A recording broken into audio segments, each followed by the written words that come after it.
Mark thought he had the perfect life, a loving wife, 2 kids, and a stable home. But when a forgotten suitcase uncovers Sarah's secret double life, everything unravels. Fueled by heartbreak and betrayal, Mark embarks on a calculated journey of revenge that not only exposes Sarah's infidelity but also dismantles the facade she built around them. Just when Mark begins to rebuild, life throws an unexpected tragedy his way, forcing him to confront the fragile nature of trust, love, and the cost of vengeance. In this gripping tale of deception and loss, the lines between justice and tragedy blur, leaving readers questioning the true price of betrayal. The day it all started felt as ordinary as any other. My wife, Sarah, and I were preparing breakfast in the kitchen while our 2 children, Ben and Emily, argued over whose turn it was to choose the TV show. The familiar chaos of our mornings grounded me, made me believe our life was as picture-perfect as it appeared on the surface. If only I had known the storm brewing just beneath the veneer of normalcy. Sarah had always been the kind of person others gravitated toward, charming, driven, with an effortless ability to command a room. She worked in pharmaceutical sales, a career that demanded frequent travel. I, on the other hand, was more grounded, both literally and figuratively. My job as a systems analyst kept me home most of the time, allowing me to be the steady hand in our children's lives. The first crack appeared on a rainy Tuesday. I had taken a day off to clean the garage, a chore I had been putting off for months. While sorting through a stack of old boxes, I found a suitcase I didn't recognize. It was battered and dusty, clearly forgotten for some time. Out of curiosity, I opened it, expecting to find old clothes or maybe items we had intended to donate. Instead, I found souvenirs, postcards, trinkets, a couple of neatly folded t-shirts. At first, they seemed innocent enough, but as I examined them more closely, I realized they were from places Sarah had never mentioned visiting: Charleston, Denver, Austin. My heart sank. Sarah's work trips had never included these cities. Or had they? I told myself there had to be a reasonable explanation. Maybe they were gifts from colleagues, items she had picked up for friends. But something about the discovery gnawed at me. That night, I tried to casually bring it up. "Hey," I said as we sat together on the couch, the kids already in bed, "I found an old suitcase in the garage today. It had some souvenirs in it, places like Charleston and Denver. Do you remember where they're from?" Sarah's face didn't betray much, but there was a slight hesitation before she replied, "Oh, those must have been from some of my conferences a few years back. You know how those trips blur together." Her answer seemed plausible, but my gut whispered otherwise. I didn't press further, not wanting to seem paranoid. After all, we had been married for 10 years, built a life together. Trust was the foundation of our relationship, or so I thought. But trust, I would soon learn, is a fragile thing. Over the next few weeks, I found myself observing Sarah more closely. Little things stood out: how she was glued to her phone late at night, the way she avoided answering questions about her travel plans. I hated feeling suspicious, but the suitcase had planted a seed of doubt I couldn't ignore. One evening, as Sarah prepared for yet another business trip, I offered to help pack her bag. She smiled and waved me off. "Thanks, but I've got it," she said. Her voice was light, cheerful even, but there was an edge to her refusal that set off alarm bells. While she was in the shower, I gave in to my nagging curiosity and picked up her phone. I knew her passcode, it was the kid's birth year, but when I entered it, the phone didn't unlock. She had changed it. My chest tightened. The next morning, I decided to search for answers elsewhere. Sarah's laptop sat on the kitchen counter, unattended as she got ready for her flight. I opened it and clicked on her email. To my surprise, her inbox wasn't password protected. At first glance, there was nothing unusual, just work-related emails and newsletters. But when I typed "Denver" into the search bar, a string of messages appeared, all from someone named Jacob. I clicked on the most recent one. It was innocuous enough, a discussion about a conference they had both attended. But as I scrolled further, the tone of the emails shifted. Inside jokes, personal anecdotes, and then, unmistakably, flirtation. My blood ran cold. By the time Sarah walked into the kitchen, pulling her suitcase behind her, I had closed the laptop and was pretending to read the newspaper. She kissed me on the cheek and told me she'd call when she landed. I watched her leave, my heart a mix of anger, confusion, and betrayal. That night, as I put the kids to bed, my mind raced. Was I overreacting? Was this some harmless flirtation Sarah hadn't thought to mention? Or was it something more? The emails were vague, ambiguous enough to leave room for doubt, but my instinct screamed that there was more to the story. I decided I needed more evidence. The next time Sarah went on a trip, I would find out exactly what was going on. I wasn't proud of my plan, but the alternative, living with uncertainty, was unbearable. The following weekend, while Sarah was supposedly at a conference in Seattle, I called her office, pretending to be a client who needed to confirm some details. The receptionist hesitated before saying, "Oh, Sarah. She's on vacation this week." My world tilted. I thanked the receptionist and hung up, my hands trembling. She had lied to me. Seattle wasn't a work trip, it was something else entirely. Someone else. It wasn't just suspicion anymore. It was confirmation. And it changed everything. When Sarah returned home, I didn't confront her right away. Instead, I played the part of the dutiful husband, biding my time, watching, waiting. Every smile she gave me, every kiss, every "I love you" felt like a slap in the face. I wanted to shout, to accuse, to demand answers, but I knew I had to be smart. If I rushed this, I could lose everything. So I waited, and I planned. Because if Sarah thought she could betray me and walk away unscathed, she was wrong. Very wrong. The weeks following my discovery were a haze of planning and self-control. Every instinct told me to confront Sarah, to demand answers and let my anger consume the betrayal. But anger without precision is nothing more than a spark. I needed a firestorm. And to unleash that firestorm, I had to be meticulous. By the time Sarah packed her bags for her next conference, I was ready. Her destination this time was Chicago, or so she said. I kissed her goodbye at the door, my stomach churning with the effort of pretending everything was fine.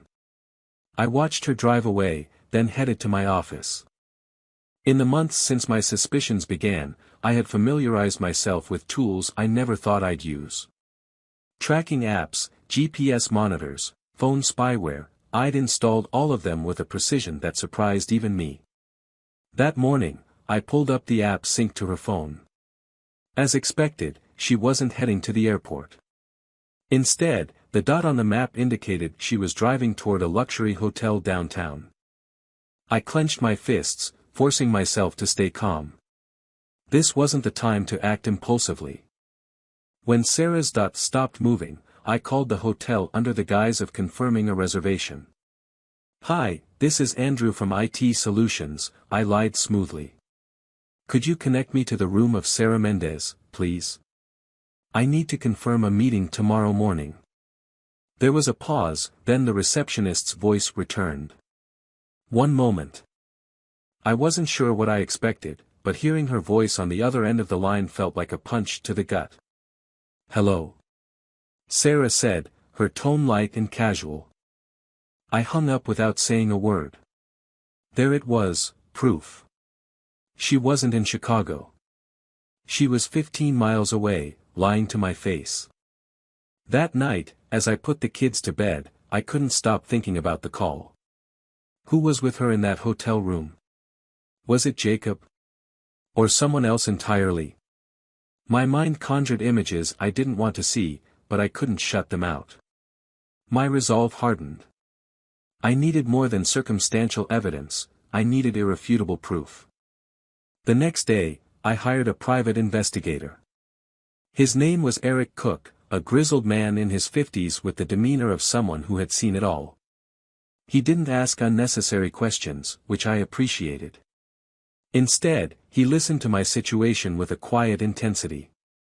"You're sure she's cheating?" he asked when I finished explaining. "I need to be sure," I said. "I need evidence that leaves no room for doubt." He nodded. "I'll get you what you need." The wait was excruciating. Every moment Sarah spent on her phone or smiled at me like nothing was wrong felt like a dagger in my chest. But I kept my composure, knowing the truth would soon come to light. Eric delivered faster than I expected. 2 weeks after I hired him, he handed me an envelope containing photos, receipts, and a report. I sat alone in my office, staring at the manila folder as though it might burn me. Then, with trembling hands, I opened it. The first photo was of Sarah and Jacob walking hand in hand out of the same hotel she had stayed at during her supposed Chicago trip. Another showed them at a restaurant, their heads close together in a way that left no room for interpretation. The receipts confirmed their dinner dates and hotel stays. Eric had even managed to get a video of them kissing in the hotel lobby. I stared at the evidence for what felt like hours, the betrayal washing over me in waves. There was no denying it now.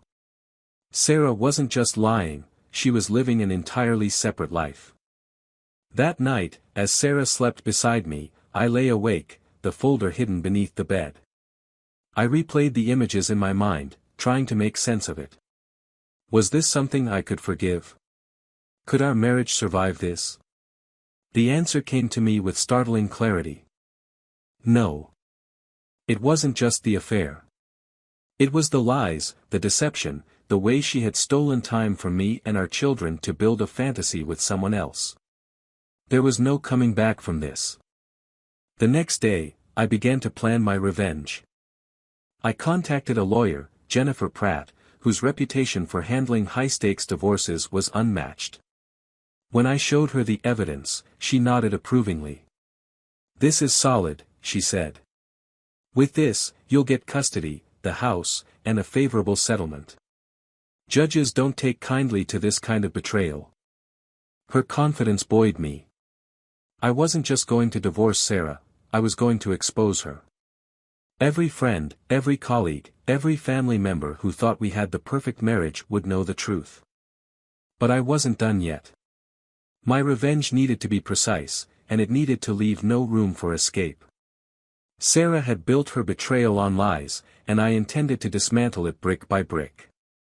The opportunity came sooner than expected.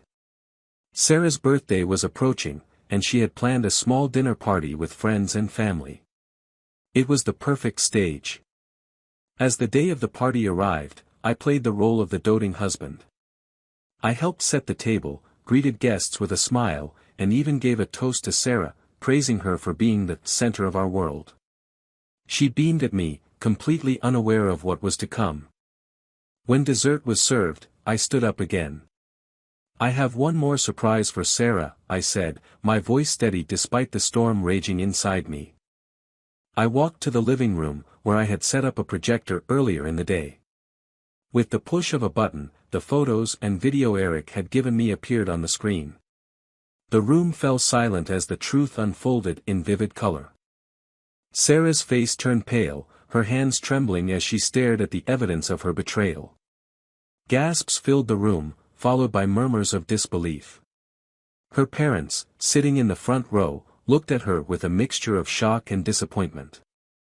"I thought everyone should see what kind of person Sarah really is," I said, my voice calm but dripping with venom. "Happy birthday, darling." And with that, I walked out of the room, leaving Sarah to face the wreckage of the life she had so carefully constructed. After the party, the fallout was as swift as it was brutal. Sarah didn't come home that night. I stayed up, not out of worry but to ensure she didn't have the audacity to try and slip in unnoticed. By the time the sun rose, I was already working on the next steps in my plan. The whispers had started almost immediately after the dinner. Family members and friends who had been there began calling and texting, some out of shock, others out of morbid curiosity.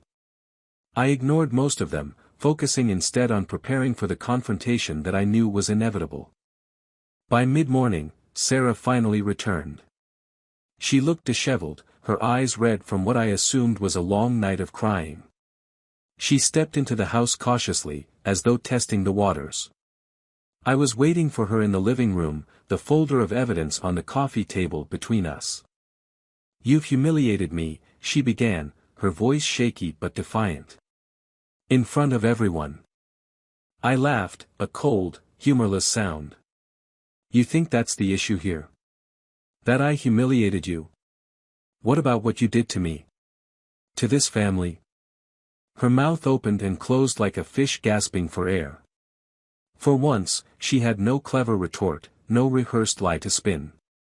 I stood, pacing the room as the anger that had been simmering for weeks finally boiled over. "You lied to me for months, no, years," I said, my voice rising. "While I was here taking care of the kids, holding this family together, you were out with him. And you think you're the victim here?" She tried to step toward me, her hands outstretched in a placating gesture. "It wasn't what you think." I cut her off with a sharp wave of my hand. "Don't insult me with that garbage. I've seen the photos, the videos. I know where you've been, who you've been with. There's nothing left to explain." Her shoulders sagged, and for the first time, she looked defeated. "It was a mistake," she whispered. "I got caught up in something I shouldn't have. But it didn't mean anything." I scoffed, shaking my head. "It didn't mean anything? You risked our marriage, our family, for something that didn't mean anything? Do you even hear yourself?" The silence stretched between us, heavy and suffocating. Finally, I spoke again, my tone colder than before. "I've already spoken to a lawyer. I'll be filing for divorce on Monday. You'll be hearing from her soon." Sarah's eyes widened, panic flashing across her face. "Wait, Mark, please. Let's talk about this. Think about the kids." "The kids?" I said, incredulous. "Don't you dare try to use them as a shield. You didn't think about them when you were sneaking around, did you?" She collapsed onto the couch, her head in her hands. I watched her for a moment, waiting to see if she had anything else to say. When she didn't, I turned and walked out of the room. There was nothing left to discuss. Over the next few days, Sarah's attempts to reconcile grew more desperate. She begged, pleaded, even promised to go to therapy. But my mind was made up. Trust, once broken, is almost impossible to rebuild, and her betrayal had shattered it beyond repair. My lawyer, Jennifer, moved swiftly. The evidence I had gathered made my case nearly bulletproof. We filed for divorce, citing infidelity as the cause. Jennifer assured me that the judge would likely grant me primary custody of the kids, given the circumstances. Meanwhile, Sarah's life was unraveling. Her employer, having caught wind of the scandal through mutual colleagues, placed her on indefinite leave pending an investigation. Jacob, it seemed, had no intention of standing by her. He cut ties as soon as the affair became public, leaving Sarah to face the consequences alone. The day we went to court, Sarah looked like a shadow of the woman I had once known. Gone was the confident, charismatic partner I had married. In her place was someone fragile, desperate. She avoided my gaze as we sat across from each other in the sterile courtroom. The proceedings were quick. With the overwhelming evidence of her infidelity, the judge ruled in my favor. I was granted full custody of Ben and Emily, while Sarah was allowed supervised visitation. She was ordered to vacate the house within 30 days and was denied spousal support. When the gavel fell, I felt a strange mix of triumph and sorrow. I had won, but at what cost? My marriage was over, my children would grow up in a broken home, and the life I had built was in ruins. As we left the courtroom, Sarah approached me one last time. "Mark," she said, her voice barely above a whisper. "I know I don't deserve it, but I'm sorry. For everything." I looked at her, searching for any trace of the woman I had loved. But all I saw was someone I no longer recognized. "Goodbye, Sarah," I said, and walked away without looking back. The weeks that followed were a whirlwind of adjustments. The kids and I settled into a new routine, one without Sarah's presence. It wasn't easy, but with time, the wounds began to heal. I focused on being the best father I could, determined to give them a sense of stability. And as for Sarah, I heard through mutual friends that she had moved out of state, starting over in a city far from the wreckage she had left behind. I didn't miss her. I didn't even think about her, except as a cautionary tale, a reminder of what betrayal could cost. For the first time in months, I felt free. Free from lies, free from doubt, free to rebuild my life on a foundation of truth. And I vowed to never let anyone take that freedom from me again. Months turned into a year, and the life I rebuilt for myself and my children felt solid, almost unshakable. Ben and Emily adapted to the new normal far better than I could have hoped, their laughter echoing through the house once again. I threw myself into fatherhood, into work, and even began to open my heart to the idea of love again. The scars Sarah left behind were fading, though never fully gone. But life has a way of sneaking in the unexpected, and sometimes, the cruel. It was a cold December morning when the call came. I was in the kitchen, flipping pancakes for the kids before school, when my phone buzzed on the counter. I glanced at the screen, an unknown number. Normally, I'd ignore it, but something compelled me to answer. "Hello? Mr. Mark Johnson?" the voice on the other end asked. It was a woman, her tone calm but serious. "Yes, this is Mark. This is Officer Daniels from the Silver Lake Police Department. I'm afraid I have some difficult news regarding your ex-wife, Sarah Mendez." My stomach dropped. What happened? The officer hesitated, as if choosing her words carefully. "Mr. Johnson, we found Ms. Mendez early this morning. She was involved in a car accident. She didn't survive." For a moment, the world seemed to tilt. I gripped the edge of the counter, the spatula slipping from my hand and clattering onto the floor. The officer's words felt distant, muffled, as though I were hearing them through water. "Are you sure?" I managed to choke out. "Yes, sir. I'm very sorry for your loss. She had your contact information listed as an emergency number. We wanted to inform you first." My mind raced. Despite everything Sarah had done, the thought of her being gone, truly, irrevocably gone, felt like a punch to the gut. I thanked the officer numbly, hung up, and stood there in the kitchen, staring blankly at the pancakes sizzling on the stove. "Dad?" Ben's voice broke through the haze. "What's wrong?"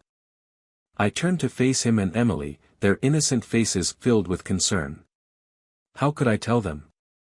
How could I explain that their mother, despite her flaws, was gone forever?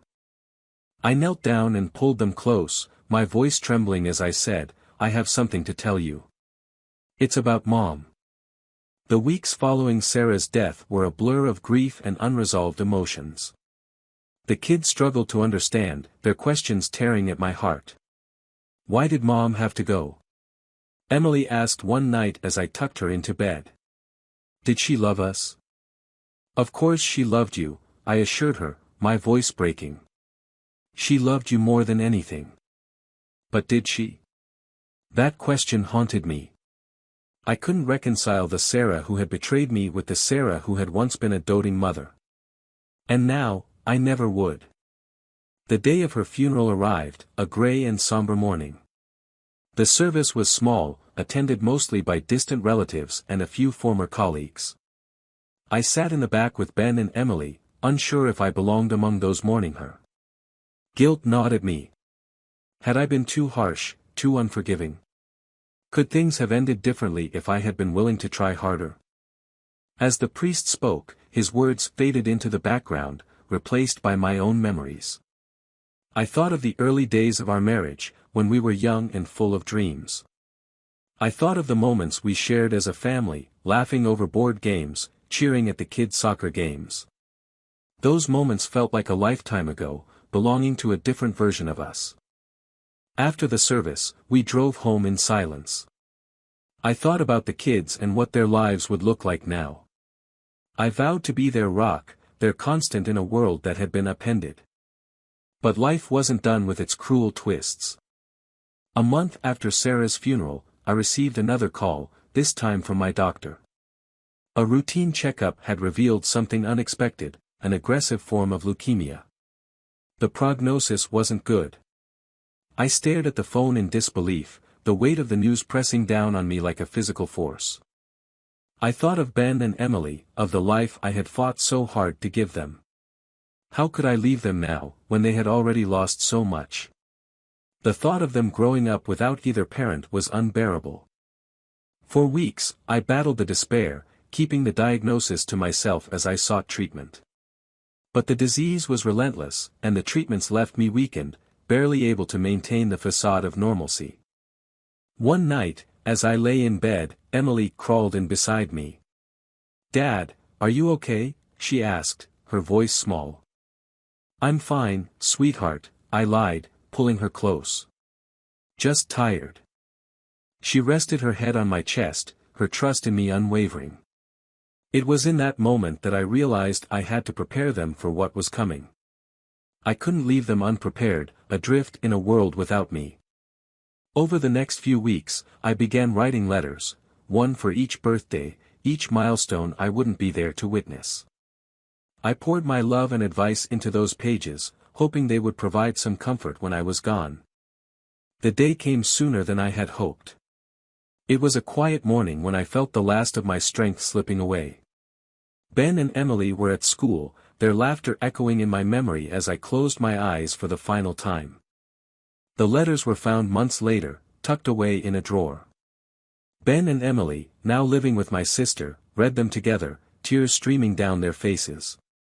In those letters, I told them how much I loved them, how proud I was of them, and how I would always be with them, even if they couldn't see me. Life had taken so much from us, but in the end, love remained, a thread that connected us, even across the chasm of loss. And though the future was uncertain, I knew they would carry my love with them, a beacon of light in the darkest of times.